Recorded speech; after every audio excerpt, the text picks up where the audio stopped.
পাকিস্তান শাসিত কাশ্মীরের সীমান্তবর্তী গ্রাম চাকোঠি। সীমান্তে ভারত পাকিস্তান সেনাদের গোলাগুলিতে সবচেয়ে বেশি ক্ষতিগ্রস্ত হয়েছে গ্রামটি। ভয়ে পালিয়ে গেছে অনেক বাসিন্দা।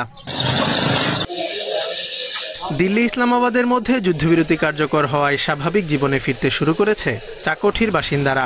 যুদ্ধবিরতিকে স্বাগত জানালেও এর স্থায়িত্ব নিয়ে শঙ্কা প্রকাশ করেছে তারা। চাকোঠির বাসিন্দারা মনে করেন এই যুদ্ধবিরতি ক্ষণস্থায়ী। তাদের শঙ্কা ভারতীয় সেনারা আবার হামলা চালাতে পারেন।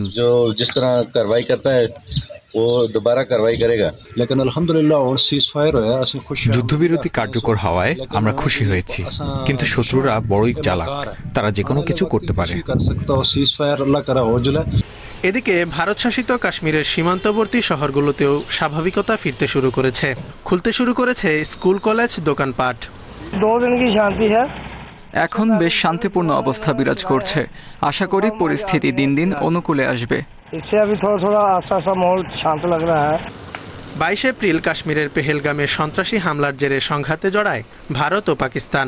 গত 10 মে দুই পক্ষের মধ্যে যুদ্ধবিরতি কার্যকর হয়।